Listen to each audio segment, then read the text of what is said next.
Buenos días a todos. Hoy tenemos una segunda parte de la sesión que ya tuvimos con Xavier, que es el técnico de asesoría jurídica de nuestro servicio. Y nada, os dejo con él para que nos hable hoy sobre la responsabilidad del abandono asistencial del paciente en el SAMU 061. ¿Vale? Muy bien. Buenos días a todos. Gracias por acudir a esta segunda sesión englobada dentro del Comité de Agresiones. Gracias a la gerencia por invitarme otra vez, gracias al personal de formación y gracias a ustedes por acudir.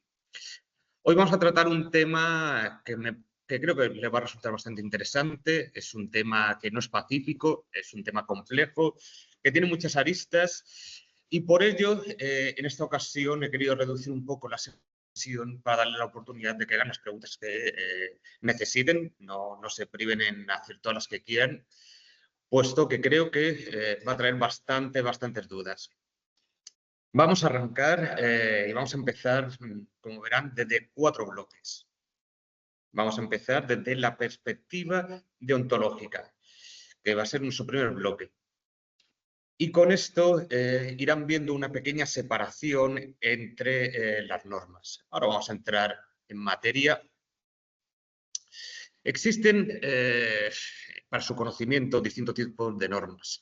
Hay aquellas normas sobre la ética, sobre las formas de cómo debemos de actuar y luego las normas de obligado cumplimiento, que ya no están a nuestra disposición, ya no depende de nuestra autonomía, sino que estamos obligados a cumplirlas porque si no hay unas consecuencias desfavorables para nosotros. ¿Vale? Las normas éticas las encuentran dentro de su código deontológico, mientras que el resto de las normas las realiza el legislador. Voy a hacer una breve introducción que a lo mejor algunos de ustedes desconoce, pero cuando van a votar, no votan al partido político, no votan a ese candidato que les parece más simpático, más amable, más guapo, que les va a hacer la vida mejor a este país, sino que ustedes están votando a un grupo de personas que van a acabar siendo diputados, tanto a nivel nacional, en las Cortes Generales, como a nivel autonómico, en el Parlamento Autonómico.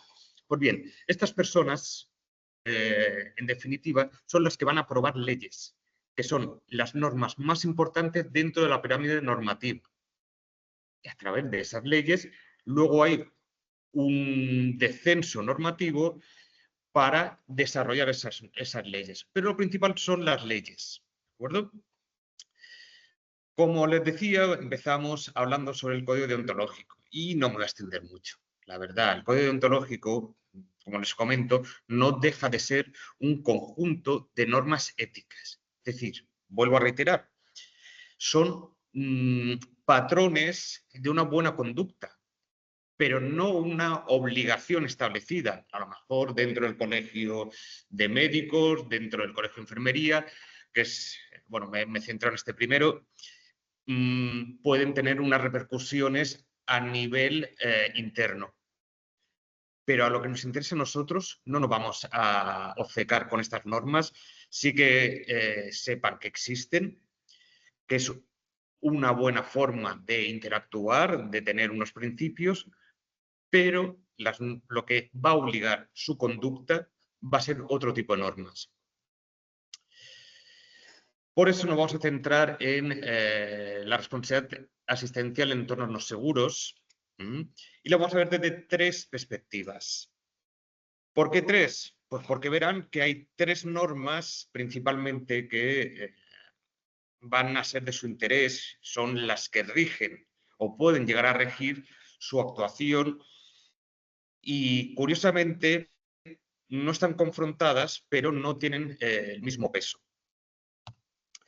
Empecemos por el Estatuto Marco. El Estatuto Marco es la norma principal, la ley que rige nuestra organización sanitaria.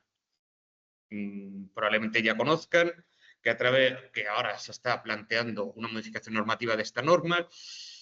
No voy a entrar en materia porque no he sido capaz en los últimos meses de conseguir un borrador, tampoco les quería aburrir con esto, tal vez sea materia de otra ponencia, pero sí decirles que esa norma es la que rige el grueso de las normas posteriores que desarrollan tanto sus funciones como la forma de adquirir su condición como personal estatutario y diversas otras organizaciones como sus vacaciones, etc.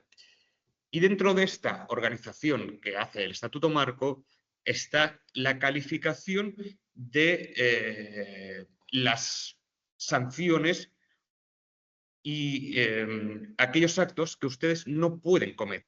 Es decir, dedica un capítulo entero a especificar tanto acciones que son punibles, es decir, que pueden tener una pena a nivel administrativo, como la forma de graduarlas entre leves, graves y muy graves, así como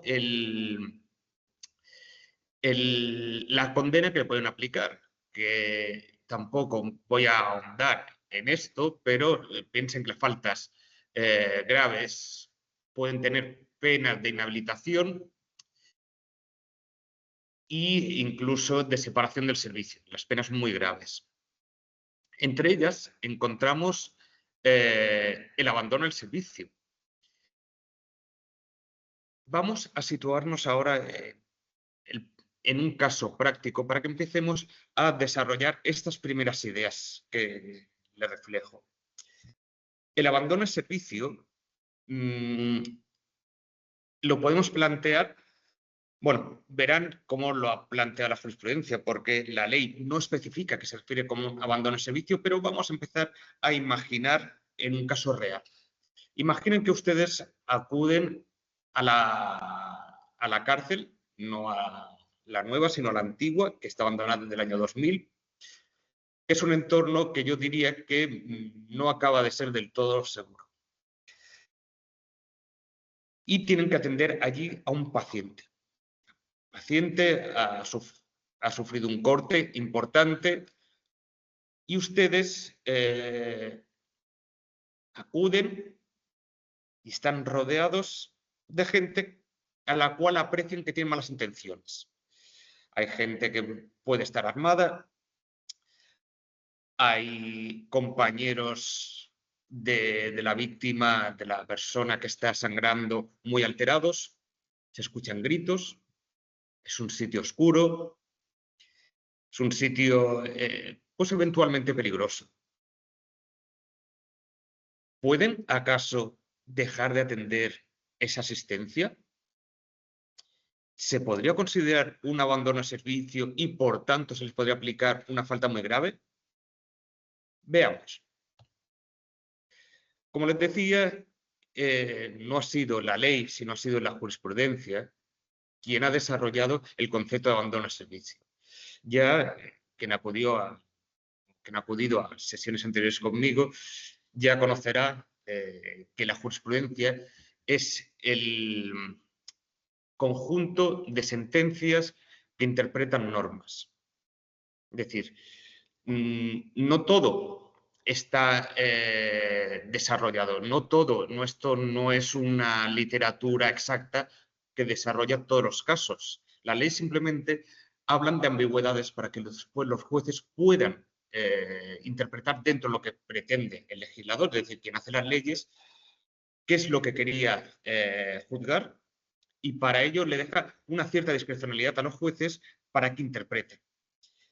En ocasiones esta discrecionalidad puede ser contradictoria entre jueces de una comunidad, de otra, de una ciudad, de otra.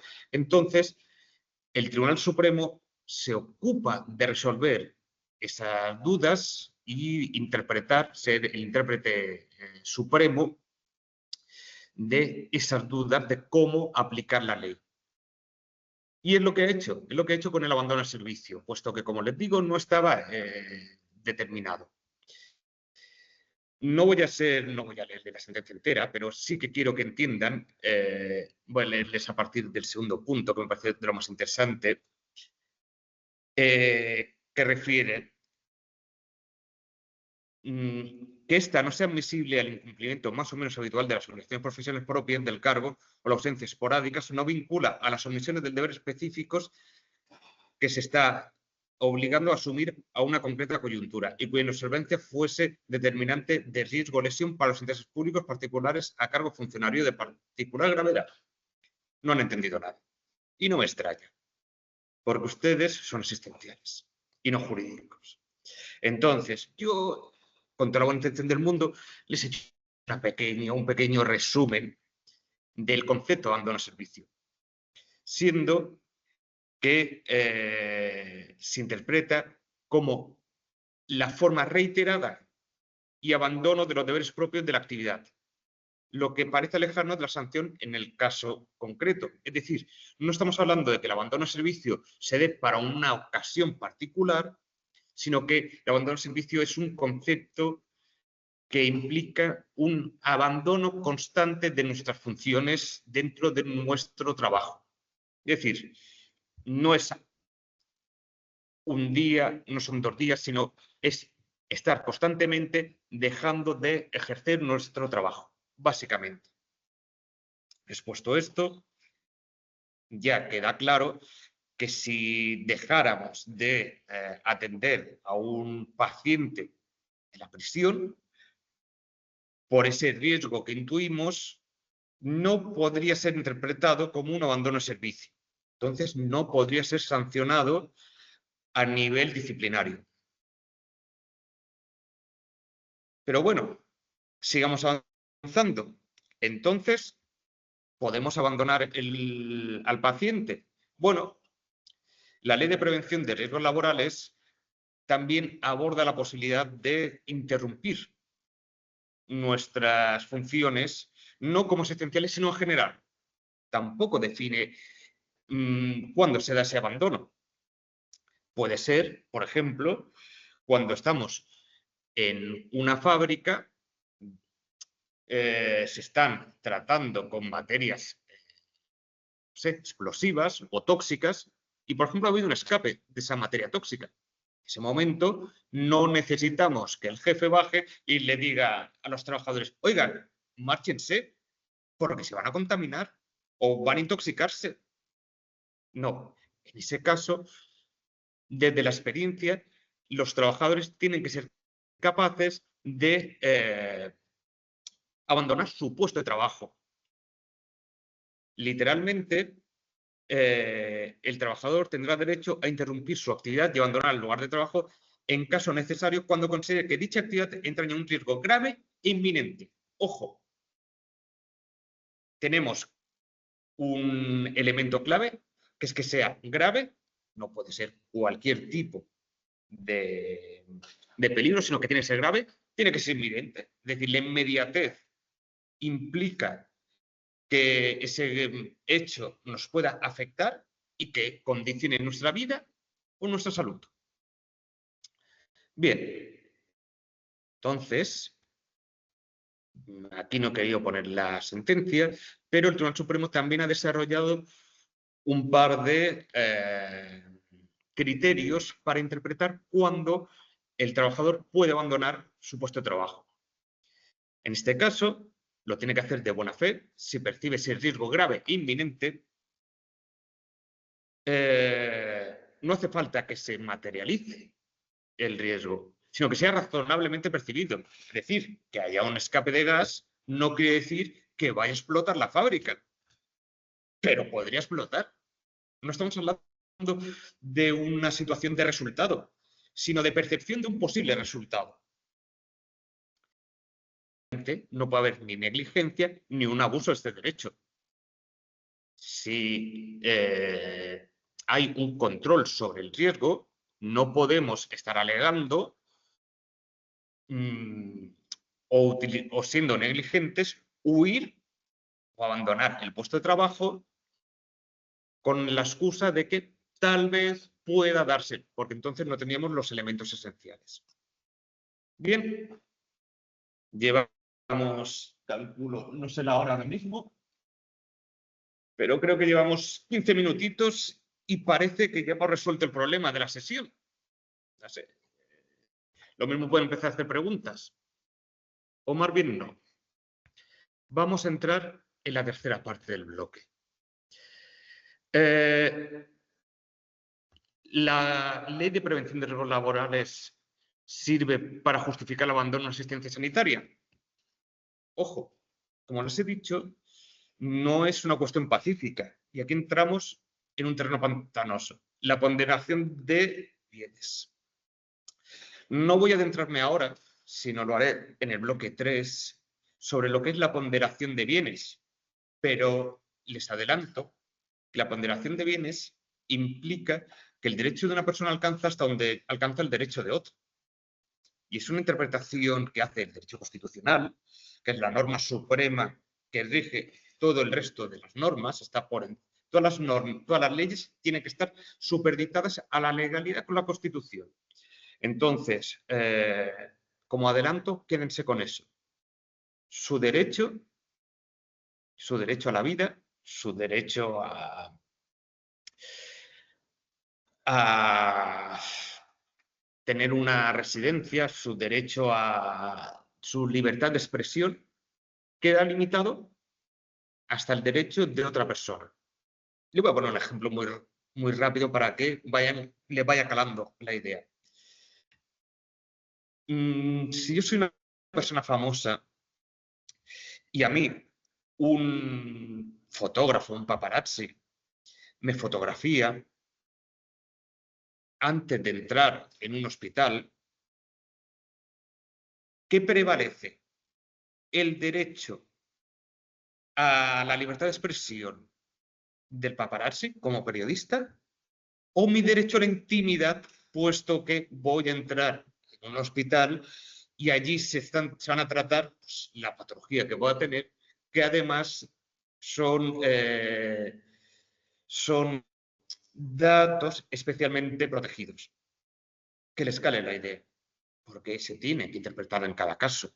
No es una respuesta que les vaya a dar yo ahora aquí, sino que cada día se interpretan distintas situaciones en las que el derecho de una persona queda en compensación con el derecho de otras personas, individuales o en pluralidad. Llegados a este punto, vamos a entrar en algo que realmente les va a interesar, que es desde el punto de vista penal. Recuerdan que en la sesión anterior, los que acudieron a ella, estuvimos comentando cuando recibieron una agresión, cómo era el procedimiento judicial, las condenas que había a los delincuentes que les agredían. Pero ojo, que es que nosotros también podemos cometer delitos. Nosotros también podemos estar al otro lado. Y entre los delitos que nos encontramos, estar al otro lado, está la denegación de asistencia sanitaria, que es un delito en sí mismo. Ojo, el legislador, es decir, los técnicos especialistas que redactaron el Código Penal y que aprobaron sus diputados, los que votamos entre todos, pensó que era importante establecer como un delito con entidad propia la denegación de asistencia sanitaria. Ojo, que ahí ya tenemos una primera impresión la cual le tenemos que dar gran relevancia. Asimismo, también existen los delitos por omisión. Usted puede matar a alguien. Imagínese que tiene 2 hijos de 3 y 2 añitos, 2 niños encantadores.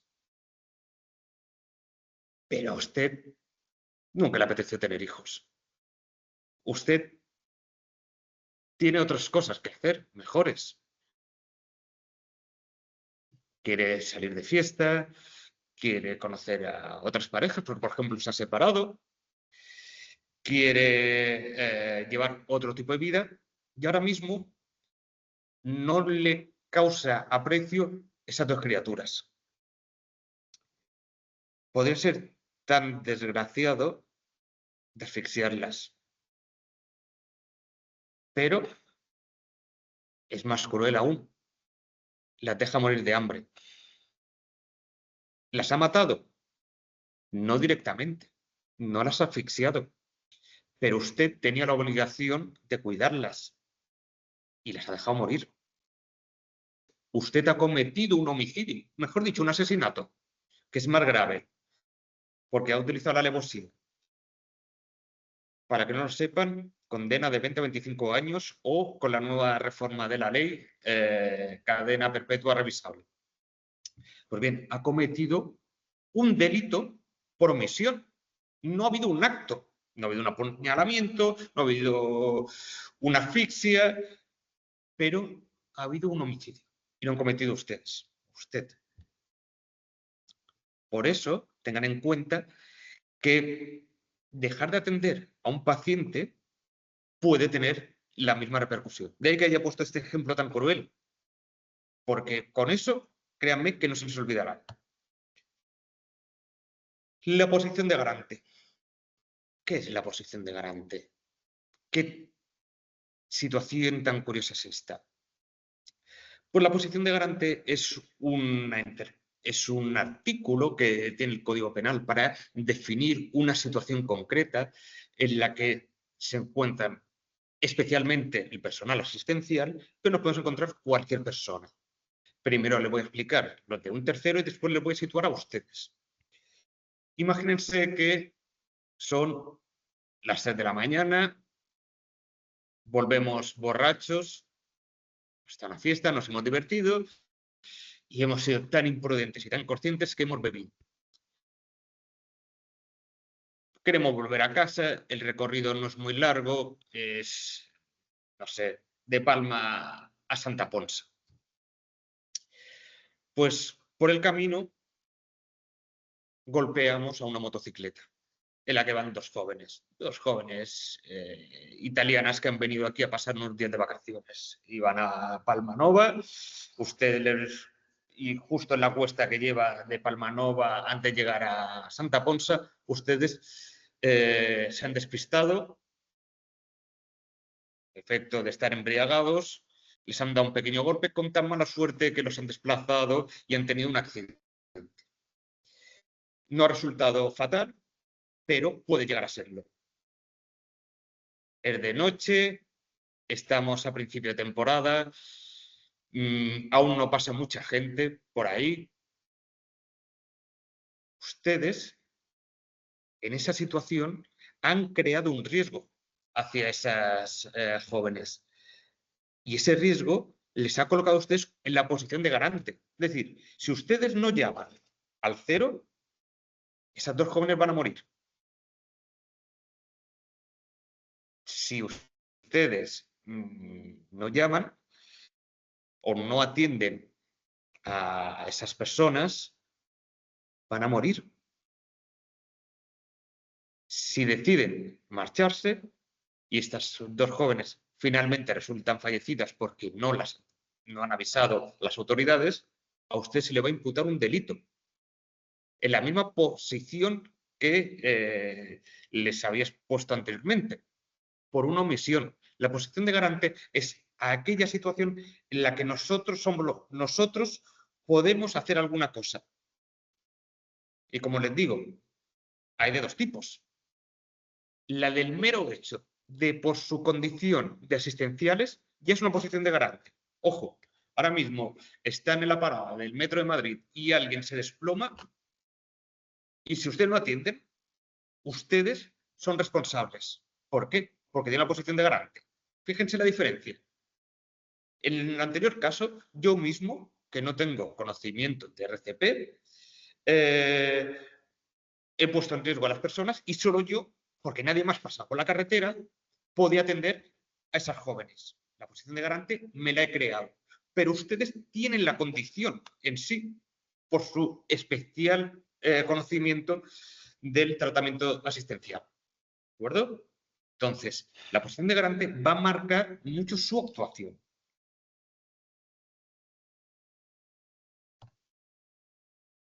Bien, como les comentaba, existe un delito de denegación de asistencia sanitaria. Y aquí viene la importancia de su posición de garante. Lo voy a leer textualmente porque creo que es un artículo que es bastante claro. El profesional que, estando obligado a ello, fíjense, la obligación ya nace de su conocimiento, porque son asistenciales. Denegar asistencia sanitaria o abandonar los servicios sanitarios cuando de la denegación o abandono se derive un riesgo grave para la salud de las personas, ojo, muy importante, si hace el abandono en medio de un hospital, no va a ser grave, porque un tercer compañero puede atenderles. Si esa persona simplemente tiene una raspadura en las rodillas, no es grave. Entonces, ya no entraría dentro del tipo de este artículo. Tiene que ser grave. Será castigado con penas del artículo precedente, en su mitad superior y con la inhabilitación especial para el empleo o cargo público, profesión u oficio, por tiempo de 6 meses a 3 años. Ahora voy a revisar cuánto es el artículo 195, porque, perdónenme, no me había acordado de mirarlo, pero aquí tenemos el móvil y en un segundito consulto el Código Penal y les digo exactamente la pena. Porque se les aplicará esa.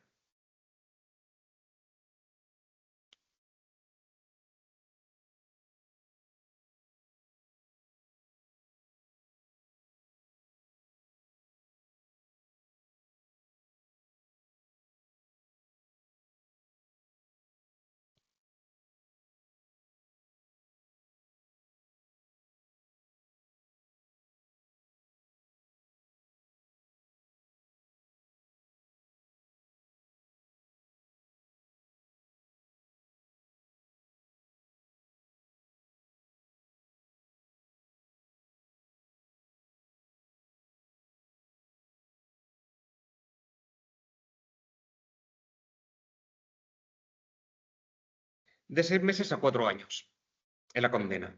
Y ojo, este delito se aplica con independencia del resultado. Es decir, estamos hablando de que si usted abandona y a esta persona no le pasa nada porque otro asistencial le salva la vida, no pasa nada. Pero recordemos que se pueden cometer delitos por omisión.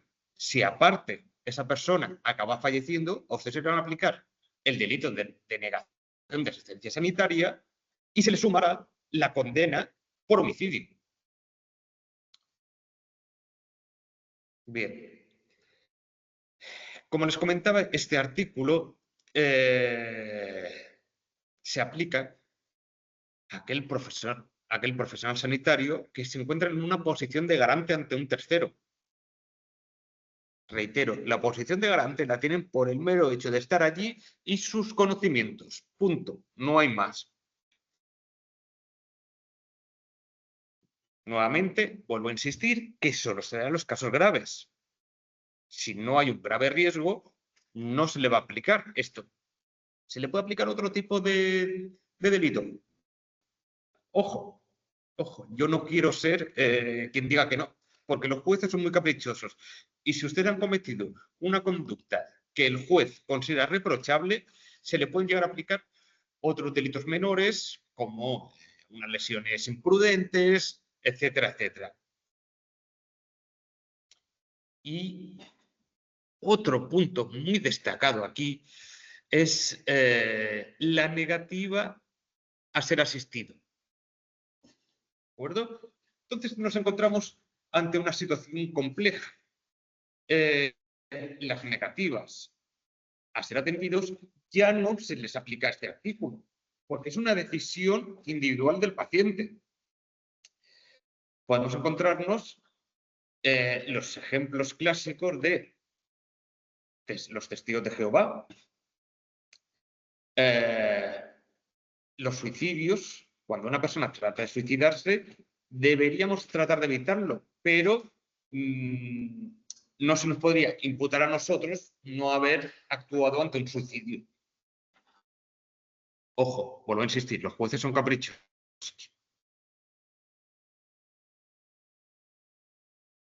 Tampoco podemos confundir el derecho a elegir entre todas las alternativas posibles.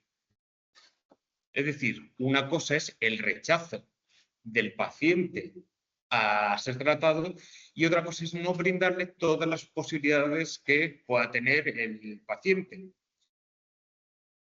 su caso, como son asistenciales y su actuación es de urgencia y en la calle, difícilmente le podrán ofrecer alternativas.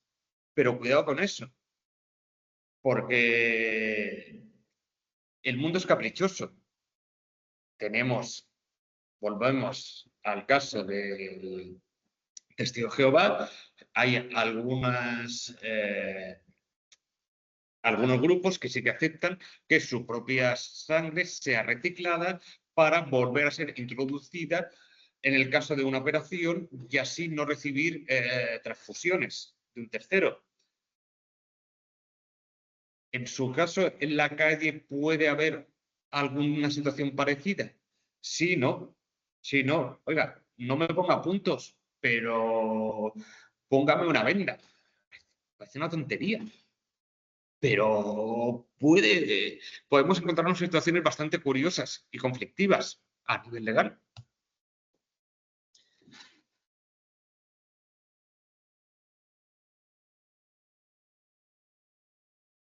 Y aquí que me gusta en todas mis ponencias poner algunos ejemplos, algunas noticias publicadas en los medios con casos reales. Me llamó la atención bastante, bien que no es su caso, pero el caso de una doctora en Valencia que la llaman, está de guardia, está en su momento de descanso. Bueno, habría que discutir si ese momento de descanso implica dormir a lo largo de la guardia.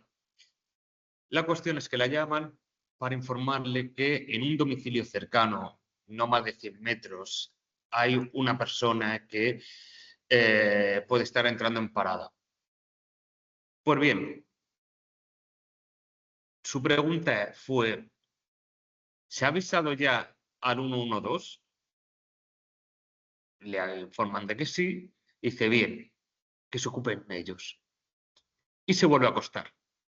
Con el resultado de que la persona que estaba entrando en parada acaba falleciendo. Ya os anticipo que hubo, como pueden ver, aparte de ser juzgada, fue condenada. Y esto viene a coalición de un caso, bueno, de una discusión que tuve yo con unos profesionales, no voy a decir el hospital, pero que existía. Ya sé que no es su caso concreto, pero bueno, simplemente el saber no ocupa lugar. En un caso de profesionales de urgencias que me pretendían discutirme más bien, que en una asistencia sanitaria no podían salir del recinto, pese a estar más próximos que el cero. Pues bien, hay múltiples sentencias, no varias, sino ya múltiples sentencias que establecen una obligación legal y están condenando por no salir a hacer esa asistencia. El que está más cerca tiene que ir. Y punto. Sí o sí. Y no es cuestionable.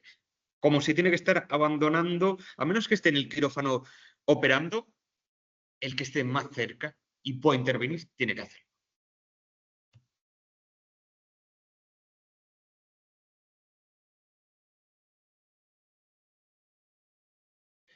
Bueno, ahora que ya les entra un poco el miedo porque pensaban que se iban a librar de cualquier responsabilidad después de los dos primeros leyes que han sido el Estatuto Marco en su parte disciplinaria y a través de la prevención de riesgos laborales, vamos a estudiar si esta penal existe alguna forma de abandonar ese entorno no seguro y que no se me condene por ello.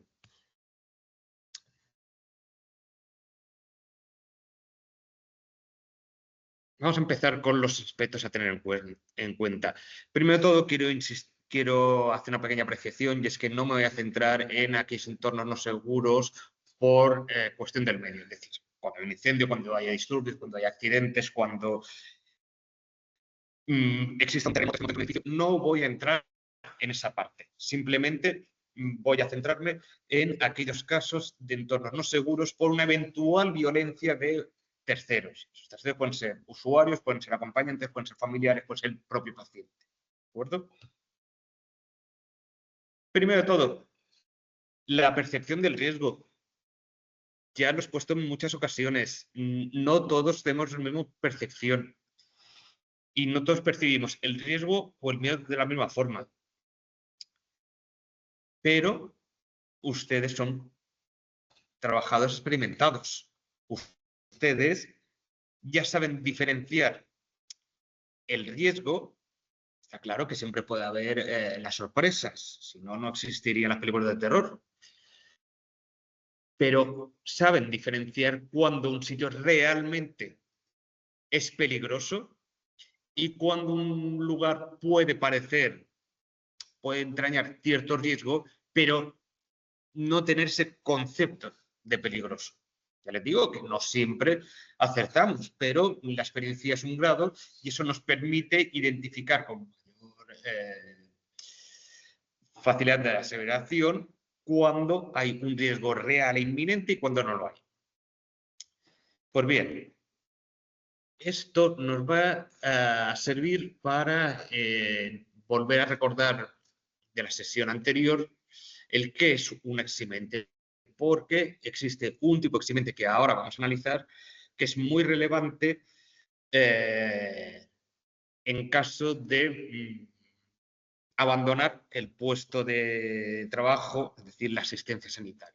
Ojo, yo no le voy a dar ninguna solución, yo simplemente les estoy proponiendo algunas ideas que tal vez puedan convertirse en soluciones. Pero en sí no es una solución porque no es una materia pacífica. Yo no les puedo asegurar que si realizan un acto, un juez no vaya a determinar que lo hicieron correctamente y no los vaya a condenar. Puede venir un médico forense y decir, no, oiga, es que este entorno era seguro o tendrían que haber conocido que la gravedad del paciente era mucho más elevada y más porque ya les avisan y simplemente acuden a urgencias. Así que no le voy a dar verdades absolutas, sino simplemente algunas ideas. Pues bien, como ya comenté en la sesión de la semana pasada, las eximentes son un tipo de situación que excluye la responsabilidad penal. Es decir, puede minorar que un hecho que es típico, es decir, que está penado y que sea antijurídico, es decir, que sea contrario a la ley, tenga el total de su responsabilidad.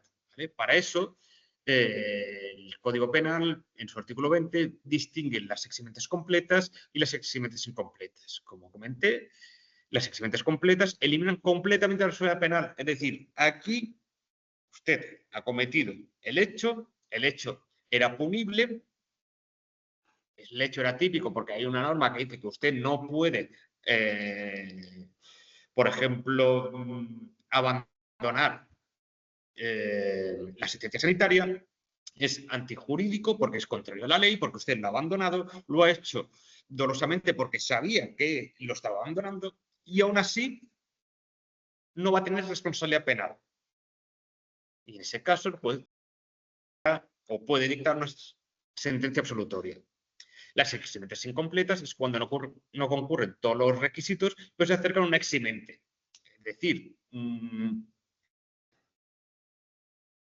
lo van a condenar porque usted ha cometido ese hecho, pero van a entender que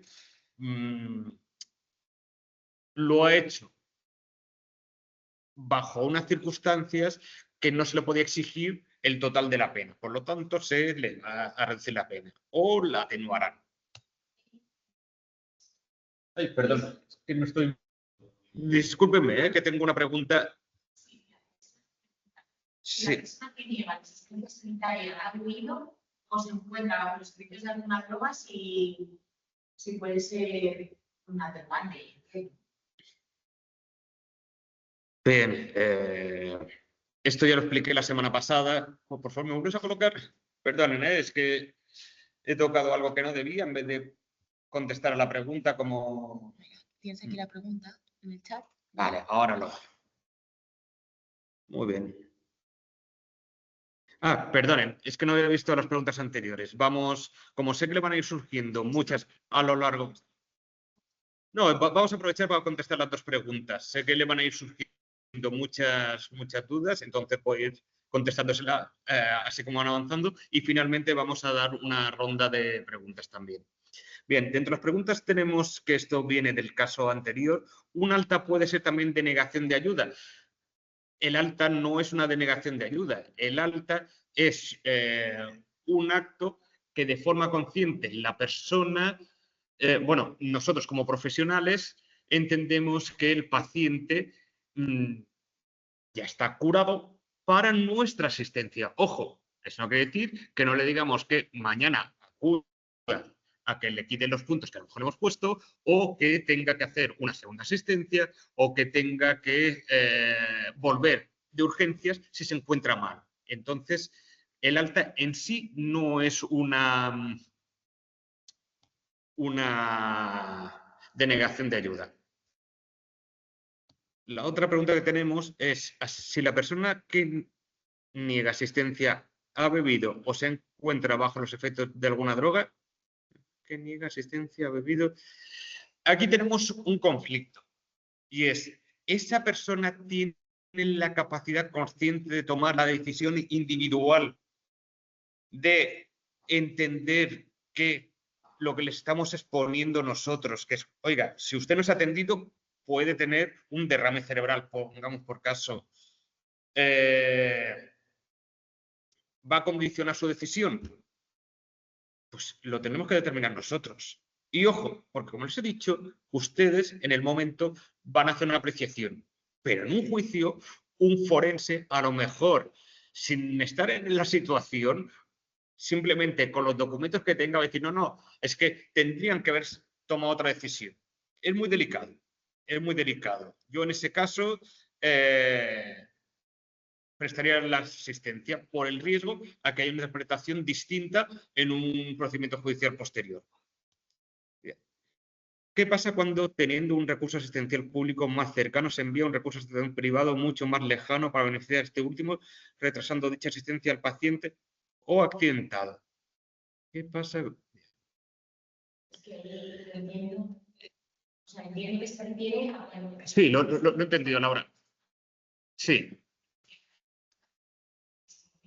Sí, efectivamente.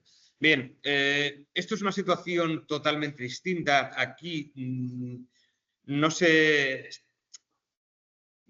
Primero de todo, tenemos que apreciar la gravedad de la situación. Si hay un hecho que es muy grave, por ejemplo, un paro, obviamente se va a enviar al más cercano. Pero si es una situación que no va a cambiar en X minutos, que le da tiempo al otro recurso a poder asistir, entran otro tipo de situaciones, que es la organización. La organización está prevista para repartir los recursos. Hay el decreto ley 1/2024 que establece que nosotros como 061 somos los garantes de las asistencias sanitarias, se establece las atenciones a los extranjeros y, dado los convenios que hay, pues son las asistencias privadas quienes les atienden porque luego hay un tema de facturación. Pero insisto, este caso simplemente se da para aquellos elementos en los que, habiendo una cierta gravedad, no implica una urgencia vital. Las urgencias vitales, como todos sabemos, activamos todos los recursos. Incluso ya saben que la central separa todo y se atiende lo que es relevante, que es salvar la vida al paciente. Bien, vamos a continuar. Creo que me queda en la diapositiva 23.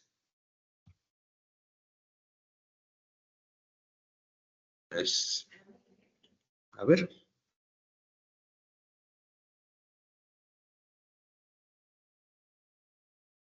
Mira, cierra aquí. Sí, voy a cerrar aquí y vamos.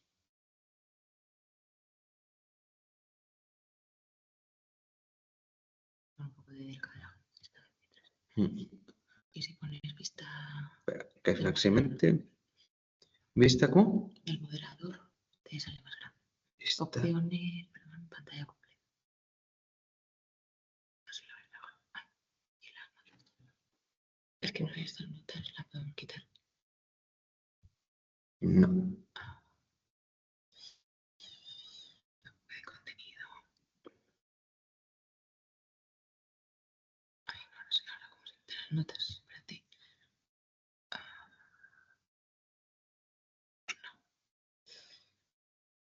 No sé por qué sale ahora eso. Bueno. De las notas. Bueno, lo ponemos en pantalla completa que se Sí. Bien.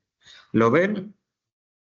Y si no lo ven, bueno, ustedes han venido aquí a escuchar. No... Para leer, se lo podría haber enviado directamente a su correo. El concepto del miedo insuperable. Les estaba comentando que dentro de las eximentes vamos a tratar una que les va a interesar muchísimo. Y ese es el concepto del miedo insuperable. Ay. Vaya, hombre. Perdón, ¿eh? Mira, ¿ves arriba? Esto pasas aquí. Vale. Ahora, bien, perdón. Bien, el miedo insuperable no está definido en sí, o mejor dicho, no está desarrollado en el Código Penal, sí que está referido a él, forma parte de las eximentes que hemos comentado anteriormente. Vuelvo a insistir, pues se han perdido, estaban las eximentes completas y las incompletas. Las completas eliminan totalmente la culpa y las incompletas y las atenuantes reducían la pena. Entonces, el Código Penal, dentro de este tipo de eximentes, introdujo el concepto de miedo insuperable. ¿Y qué es el miedo insuperable? Se aplica cuando una persona actúa bajo un temor tan intenso que anula su capacidad de decisión, impidiéndola obrar de otra manera. Nuevo concepto indeterminado, que es como se conoce en derecho este tipo de conceptos. ¿Qué me impide a mí obrar? ¿Qué me impide a mí tomar acción?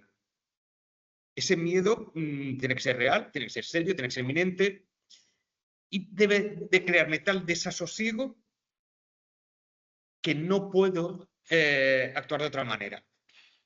No sé si recordarán, hace unos meses se volvió a juzgar el caso de una persona mayor, que le había entrado a robar y en su domicilio de noche, vivía en una finca en medio del campo. Fue al armero y disparó contra los asaltantes con el resultado fatal de uno de ellos. Al final esta persona, la justicia no la condenó porque entendió que existía el miedo insuperable. Pero claro, no siempre se va a interpretar que ese miedo insuperable nos ha embargado de tal forma que hemos tenido que abandonar nuestra existencia. Por ello, el Tribunal Supremo ha hecho algunas puntualizaciones para entender en qué consiste este miedo. La amenaza debe ser real, seria, inminente. No podemos simplemente percibirla, sino que tenemos que tenerla enfrente, básicamente. Tenemos que ser, no es que alguien nos diga que lleva un cuchillo, es que tenemos que ver el cuchillo. Ya le digo que en algunas ocasiones no ha hecho falta el ver el cuchillo, pero es una forma de hablar, es una situación realmente que nos puede crear ese desasosiego. La valoración la debemos de hacer desde la perspectiva del hombre medio. Ojo, ese hombre medio depende de las situaciones. Ustedes ya no son el hombre medio. Para el señor que disparó contra los asaltantes, era un hombre medio. ¿Por qué? Porque ni podía esperar que alguien entrara en su casa, ni tenía conocimientos, no era un exmilitar, no era un profesional de las fuerzas del orden. Entonces, la exigencia era menor. En cambio, ustedes tienen un conocimiento van a los sitios porque atienden urgencias. Y ustedes saben cuándo es una urgencia. Y ustedes saben o deberían de conocer mejor que nadie ciertos riesgos. Entonces, como les he dicho anteriormente, pueden haber algunos riesgos que se les escape, pero de normal intuyen cuando, el término es intuir, un riesgo es real, serio, inminente, y cuando está allí, pero no es inminente. Insisto que no puede ser algo que se pueda controlar. Y el Tribunal Supremo dice sobre el común de las personas, ustedes no son el común de las personas, ustedes tienen una vocación especial. Y el único motivo por el cual ustedes realizan la acción es ese miedo. Es decir, no pueden estar discutidos con su compañero y decir, pues me voy. A esto es un sitio no seguro y yo me marcho. No, porque ahí ya nace un segundo elemento, que es la confrontación con su compañero, con su superior, con el trabajo, con el mundo, con lo que sea. Tiene que ser el único móvil, el miedo.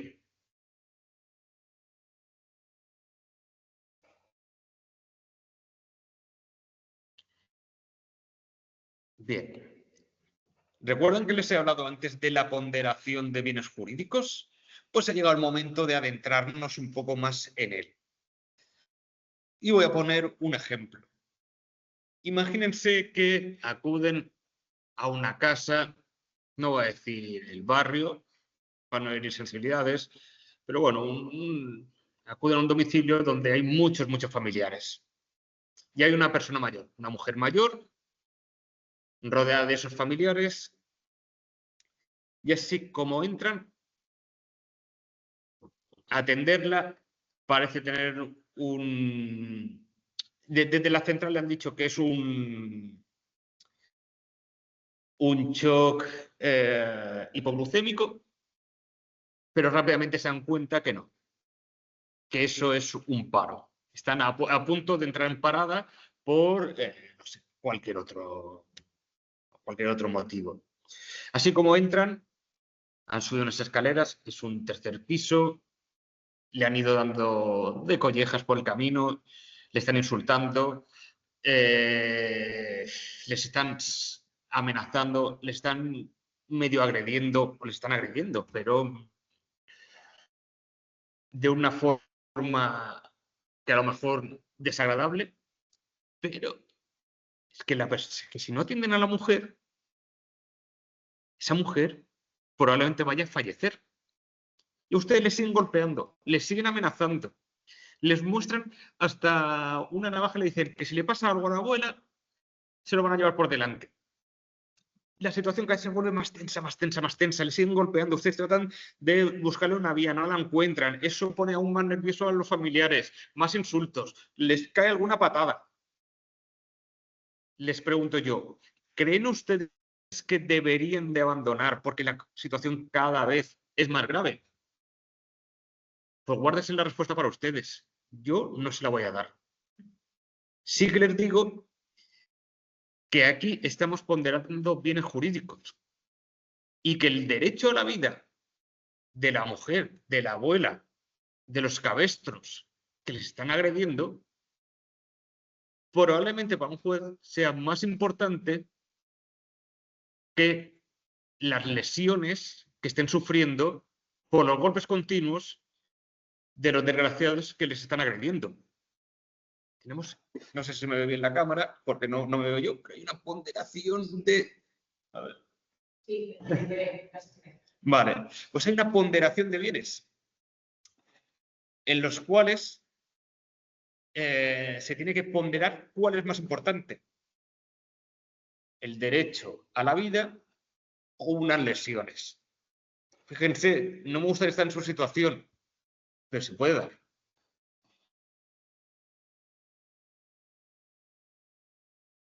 Que no podemos olvidar y que es muy importante para nuestras actuaciones. Hay que comunicar todo al centro.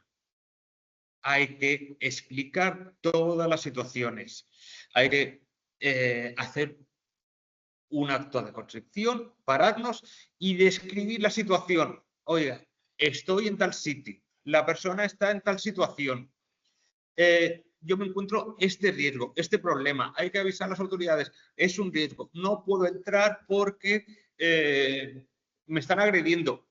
Todo muy bien descrito, porque al final esa grabación va a salir en un juicio.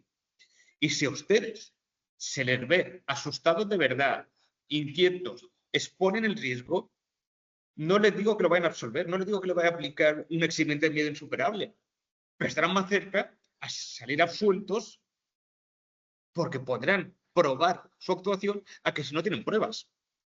Y esto es muy definitorio a la hora de resolver por parte del juez. La prueba que demuestre que ustedes hicieron todo lo que pudieron, pero su riesgo era tan elevado que no pudieron cumplir sus funciones. Y bueno, no quiero que se me pase también la historia clínica. En nuestro caso, a ver si acabamos aplicando la historia clínica embarcada, pero en general la historia clínica no se considera una prueba erga omnes, pero es muy destacada. Primero de todo, ¿qué carajo es una prueba erga omnes? Es decir, que admite prueba en contrario, la pueden tirar abajo. Pero, por lo general, lo normal es que la historia clínica nos sirva de prueba bastante clara de que hemos cumplido nuestra obligación. Y al igual que con la central, explicar, definir. No, ya sé que muchas veces tienen mucha prisa, pero siempre que puedan, explíquenlo todo. Explíquenlo todo muy, muy bien, porque nos podemos encontrar en una situación que después dicen, no, pero si es que esto no es lo que pasó. Dice, ya, pero es que la historia clínica pone solo 2 líneas y encima las 2 líneas se contradicen con lo que me están diciendo ahora. ¿Y luego cómo lo probamos? Ahí tenemos un problema. En fin, vamos a pasar al cuarto y definitivo bloque.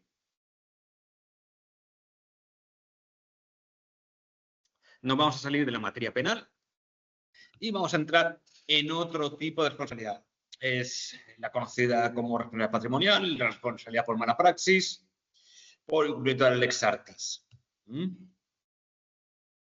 Bien, se lo divido en cuatro bloques. ¿Qué es la responsabilidad patrimonial? La responsabilidad patrimonial, la mala praxis, es cuando nosotros llevamos a cabo una mala actuación. Entonces, ante la mala actuación que se engloba dentro de un acto de la administración, que el administrador, en este caso el usuario o paciente, no tiene la obligación de soportar, podrá pedir que sea indemnizado económicamente.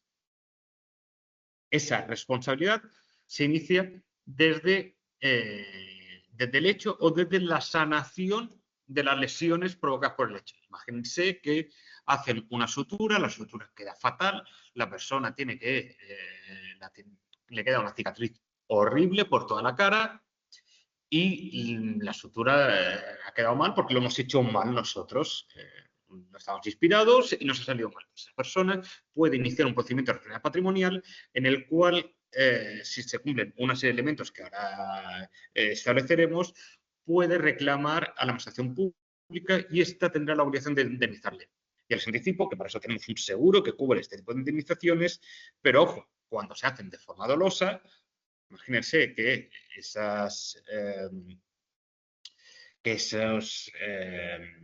esos puntos que hemos dado, si nos damos a un guiri que es un borracho, que nos ha caído fatal y lo hemos hecho aposta, pues la administración, una vez abonado el perjuicio al paciente, no lo puede llegar a reclamar a nosotros. No les quiero asustar, es algo muy infrecuente, tiene que ser algo doloso claramente, suele estar acompañado de procedimientos disciplinarios porque el acto ha sido completamente doloso, pero bueno, que sepan que existe.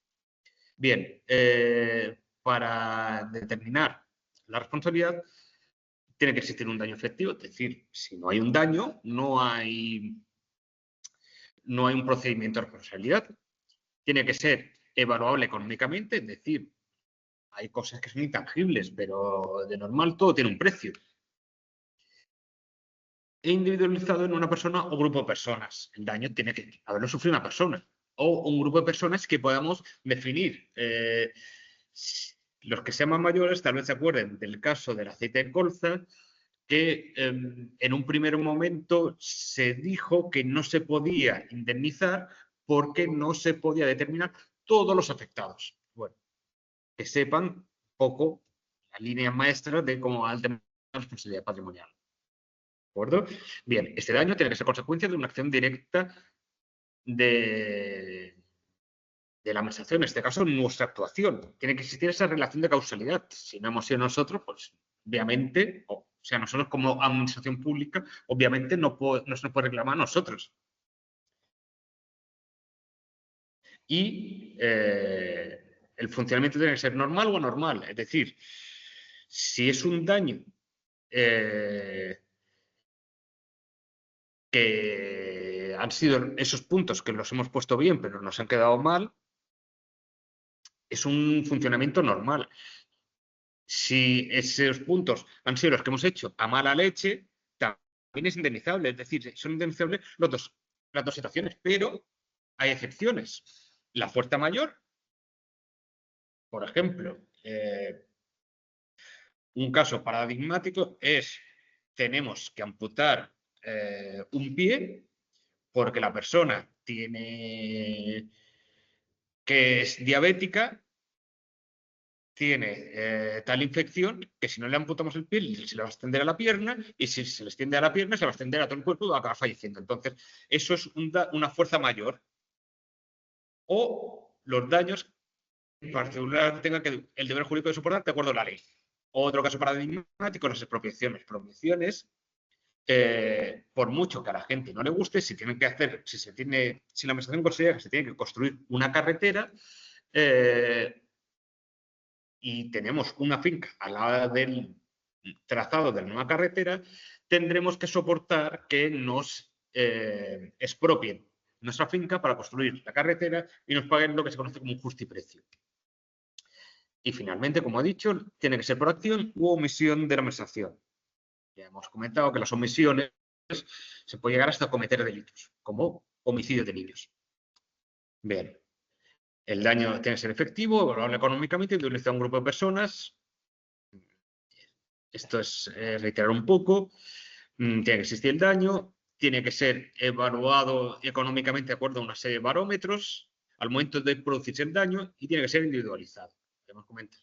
O un sujeto o unos sujetos. Pero vamos a decir que ha sido fulanito, menganito y pepito, pero no que ha sido a la gente en sí, porque entonces no sería individualizado. Bien. ¿Qué se considera como mala praxis médica?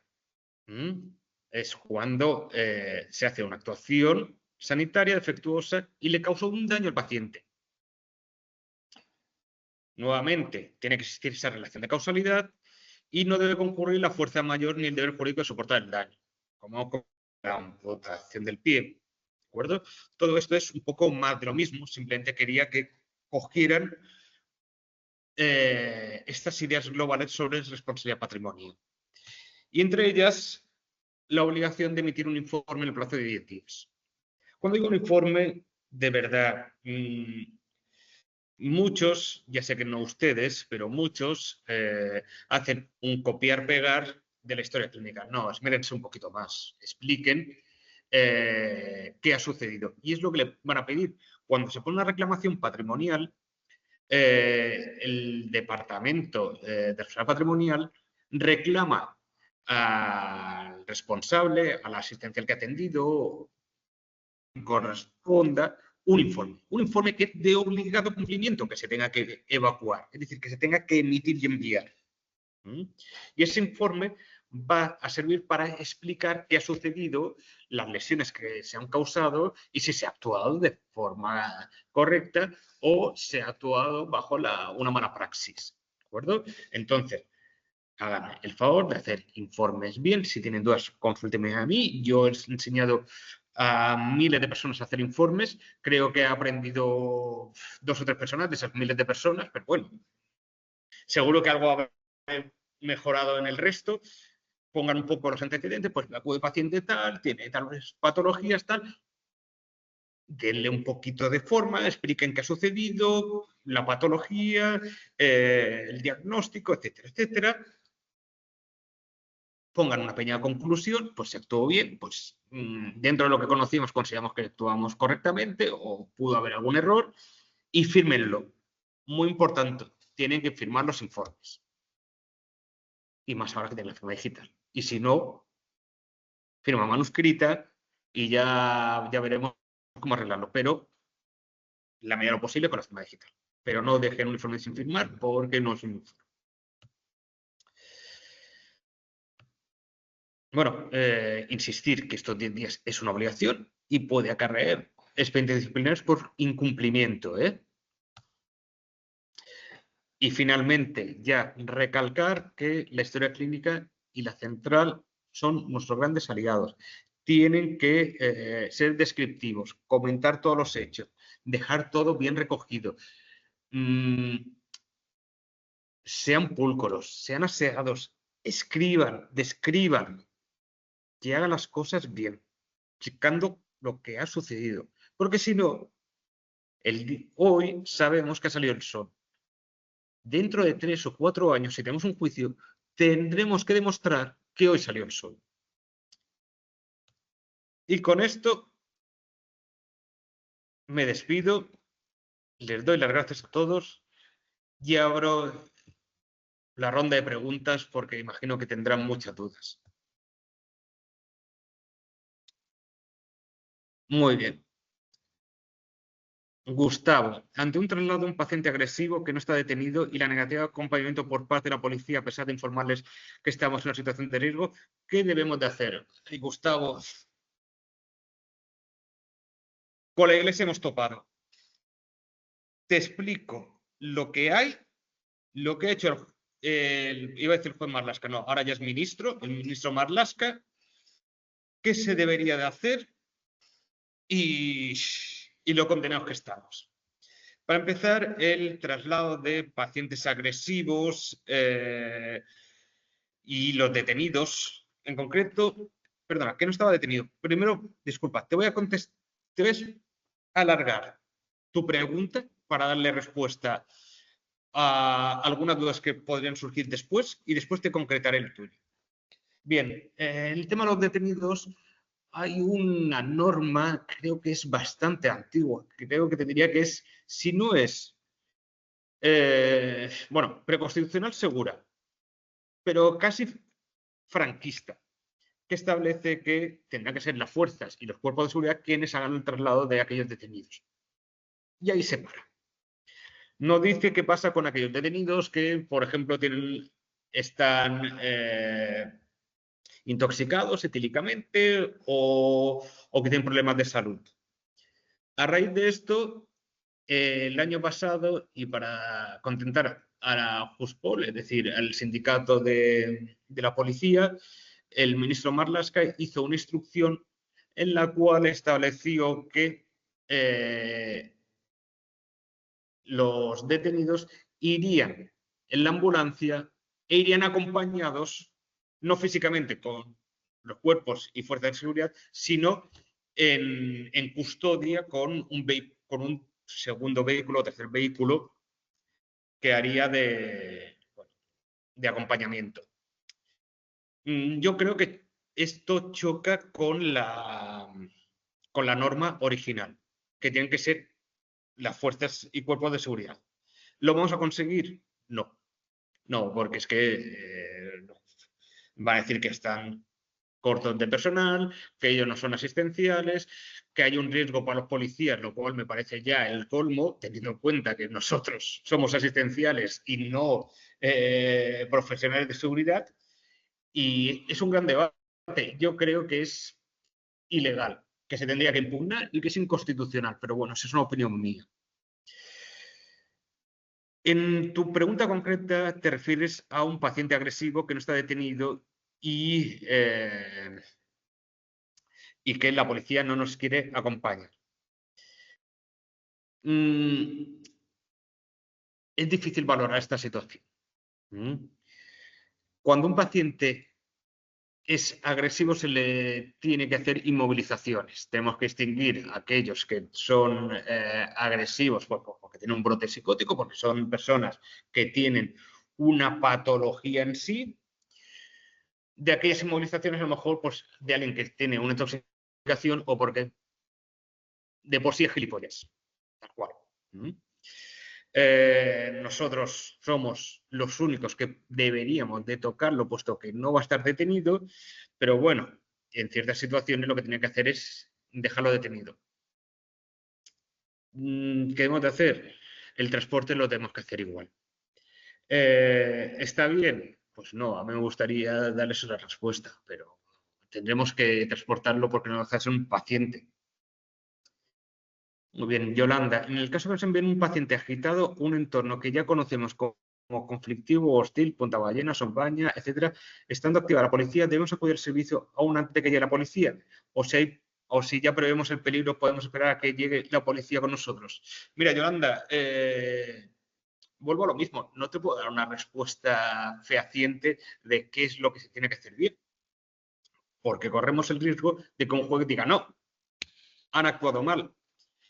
Sí que te digo que lo normal es esperar a las autoridades. Y lo normal es esperar a las autoridades porque el paciente no va a estar en una situación de riesgo vital.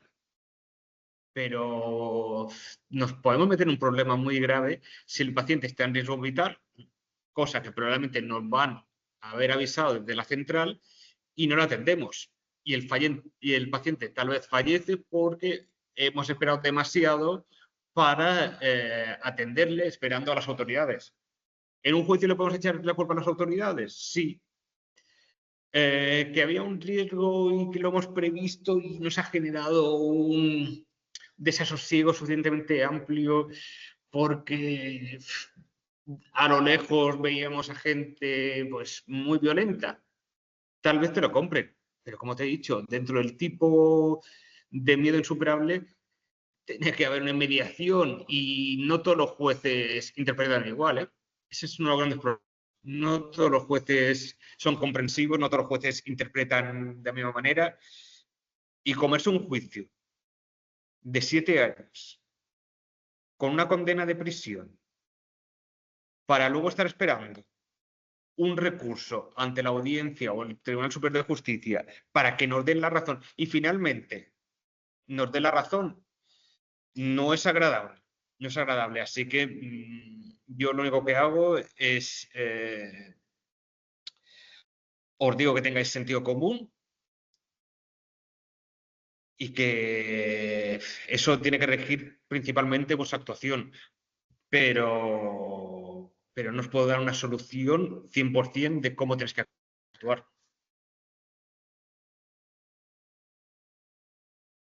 Bien, de momento no tenemos ninguna pregunta más. Voy a esperar 2 minutos y si no hay ninguna pregunta. Sí. A ver. Pedro. La última. Vamos a ver. Bajo del todo. Ah, sí, no sé por qué no se me ve bien.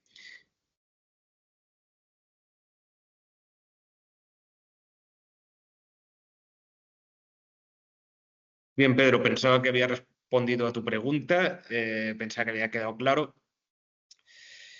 El tema de la organización del envío de recursos se hace desde la central. Cuando son temas de accidentes con extranjeros, se suele enviar a recursos privados. Igualmente, cuando nos encontramos ante una situación grave, obviamente se tiene que enviar al recurso más próximo. ¿Qué puede pasar a nivel jurídico si esto sucede? Pues es que hay infinidad de situaciones. Es que no te podría concretar. Si el paciente parece que no está tan grave y luego se vuelve desgraciadamente es más grave y acaba, siempre me pongo lo peor, falleciendo, pues se pueden pedir explicaciones en la central a la persona que ha enviado el recurso porque no ha activado el recurso más cercano. Y tendrá que explicar el que, bueno, a mí me han trasladado la información como me la han trasladado y la forma de evaluarlo ha sido que, de acuerdo al convenio y a nuestro decreto de ordenación, pues se ha enviado al recurso privado porque era el que se consideraba que tenía que atender la urgencia. Esto no son matemáticas, esto 1 más 1 no son 2, no siempre vamos a acertar. Siempre digo que el error humano existe o incluso el desconocimiento, es que el error puede venir porque la persona que ha dado la información ha dado una información errónea y eso ya condicionará a la central a la hora de tomar la decisión.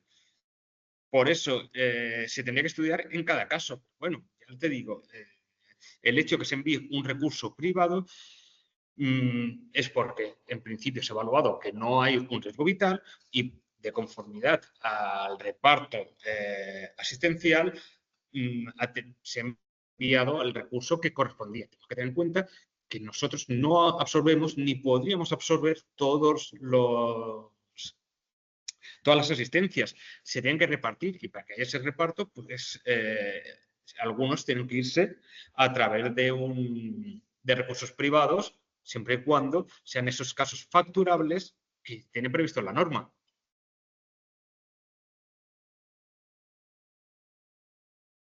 Bien, Pedro, espero haberte contestado. Sonia, efectivamente, esta ambigüedad no te gusta a ti ni le gusta a nadie, pero es la que hay. Vivimos en esta realidad y yo se lo he dicho a muchos profesionales. En algún momento yo creo que todos vais a pasar por algún juicio, todos, ya sea como víctimas o sea como imputados. No os quiero asustar, porque si tratamos de hacer las cosas lo mejor que podemos, no tiene que pasar nada. Pero no podemos obviar que el mundo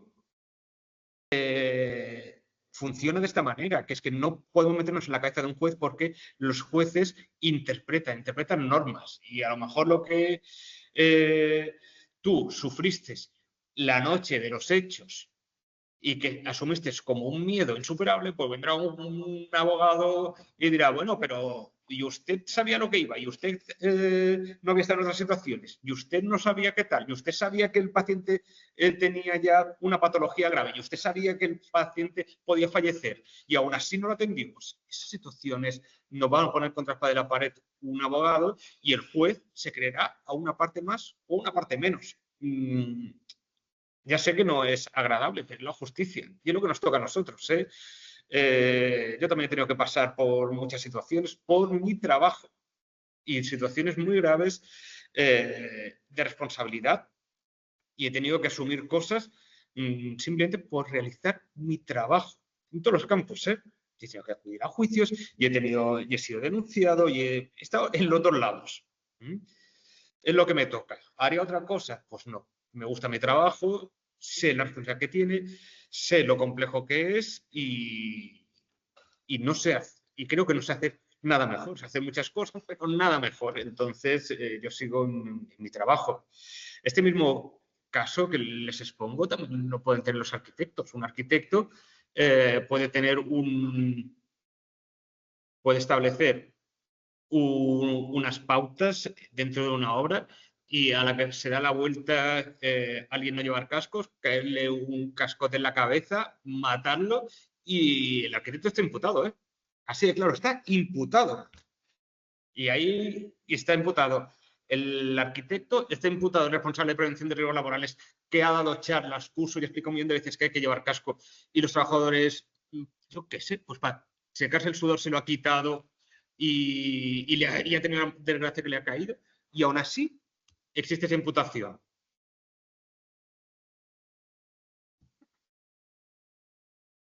Bien. ¿Alguna pregunta más?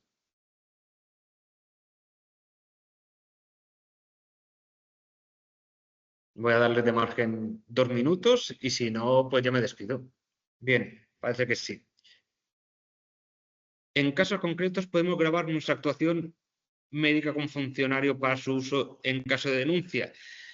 Hola Pablo, esta cuestión ya la respondí en la anterior sesión. El tema de la grabación es un tema muy delicado porque los datos de los pacientes están especialmente protegidos. Entonces, no es cosa nuestra, es a nivel europeo. Hay una directiva que establece que esa sobreprotección de los datos sanitarios. La grabación podría incurrir en una vulneración de ese derecho y podría venir en nuestra contra. ¿Cuándo digo yo que se podría grabar? Pues bueno, pues en un entorno abierto, es decir, en un espacio público,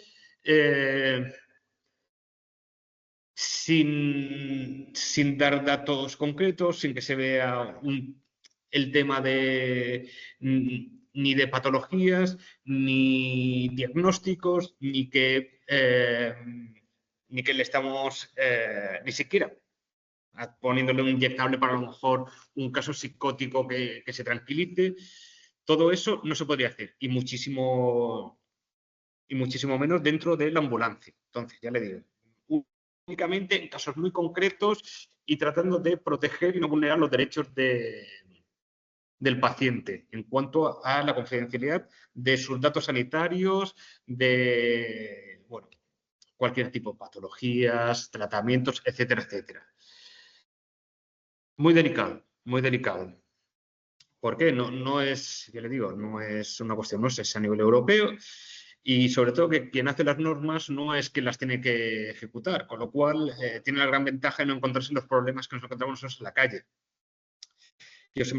Yo he tenido contacto con la Agencia de Protección de Datos a nivel estatal y siempre les he dicho, les he reprendido por lo exigentes que son, pero no entran en razón. Son muy exigentes y tienden a poner multas muy elevadas. Incluso tenemos casos de revelación de secretos, que luego también están reconocidos penalmente y puede ser otro tipo de delito. De ahí que no miren historias clínicas de pacientes que no son suyos. Y en esto también voy a hacer una apreciación. Un paciente, en el momento que ya lo han atendido, deja de ser su paciente. No quieren mirar si lo han hecho bien, si el diagnóstico ha sido acertado, si el paciente después ha fallecido o si tienen algún tipo de curiosidad. No, porque no están avalados, es una intromisión a su intimidad y les puede haber un expediente disciplinario, incluso puede haber una condena penal y pueden perder su puesto de trabajo, incluso entrar en prisión. Sé que es muy grave lo que les digo, pero es una realidad. Pilar, ¿los pacientes o familiares pueden grabarnos o hacernos fotos? No. Ustedes están realizando sus funciones, no deberían de hacerlo dentro de entornos cerrados. En un espacio público sí, porque hay una libertad de expresión que ya decimos que hay veces que es difícil ponderar los derechos de uno, es decir, su derecho a la intimidad con la libertad de expresión o de comunicación. Entonces, en la calle sí, pero con matices. En entornos cerrados no, con matices también, porque es un poco delicado.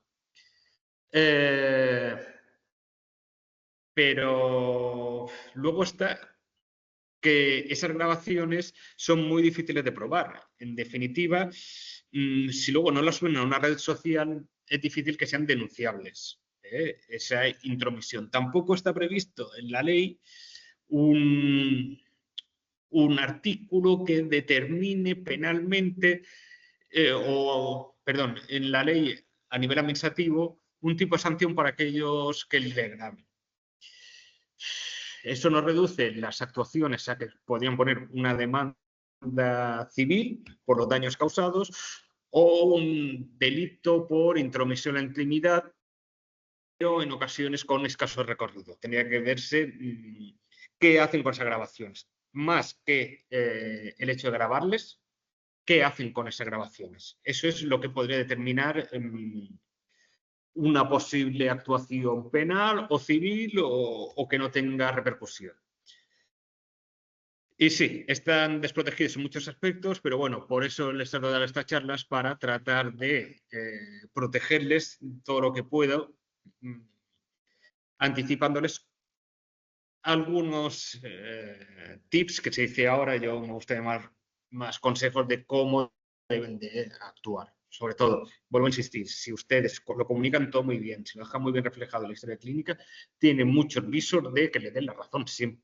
Las condenas suelen ser excepcionales, por no decir nulas. Pero bueno, mi obligación es exponerles que dentro, que no se suele condenar nunca, pueden llegar a ser condenados si no son todos los diligentes que pueden ser. Bien, ¿alguna pregunta más?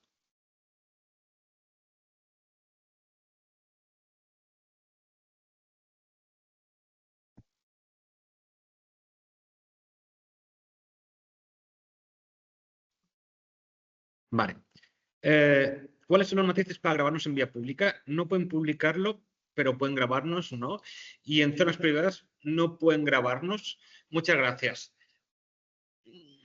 Es complicado porque es que aquí no simplemente estamos entrando en tema de protección de datos, sino que estamos entrando en cuándo es algo penal, cuándo es algo civil, cuándo incluso puede entrar la Agencia de Protección de Datos a poner sanciones, que son los únicos que sí que pueden poner sanciones por vulneración de datos. Yo los matices se los concretaría sobre todo en que si tienen constancia de una grabación que utilicen de forma injuriosa, ahí ya se les cae todo el castillo a quien ha hecho la grabación.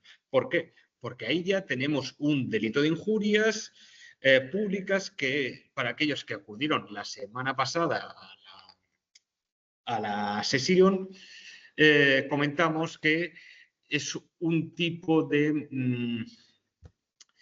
de acto perseguible a través de una querella en el que se puede, al verse alterada su derecho al honor, pues se puede iniciar un procedimiento penal. A nivel civil, ya le digo yo que la abogacía de la comunidad autónoma en estos casos no cubre la asistencia jurídica, pero podrían reclamar por esos daños y perjuicios, incluso obligar a la retirada de ciertas grabaciones. Hay veces que, si se consideran que hay injurias a nivel penal, pero otras simplemente por ser grabaciones hechas indebidamente a nivel civil y pedir una indemnización por esa redifusión de sus imágenes. Pero es que estamos hablando de muchas normas y muchos casos. Hoy en día, miren, las leyes van por detrás de la sociedad y la tecnología va 4 pasos por delante de la sociedad. Con lo cual, las leyes van muy por detrás de toda la realidad social que vivimos hoy en día y no están preparadas para abarcar todos los problemas en los que nos podemos encontrar. Espero haberle contestado, Mónica.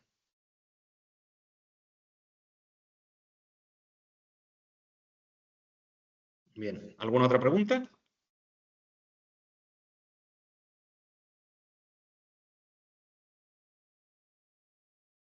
A ustedes por asistir. Gracias, Elena.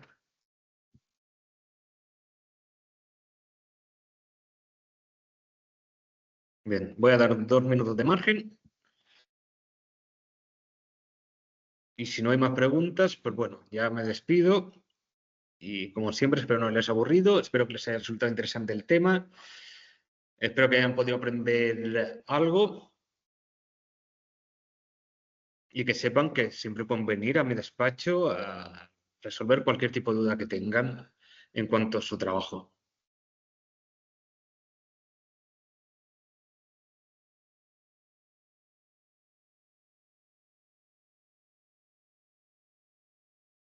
Bien, yo creo que podemos dar por concluido. Gracias a todos. La encuesta de satisfacción, que ahora os adjunto el documento. Un segundito. Vale. Gracias. Si podéis rellenar la encuesta de satisfacción, por favor, he copiado el enlace. ¿Vale? Muchas gracias. Gracias a todos.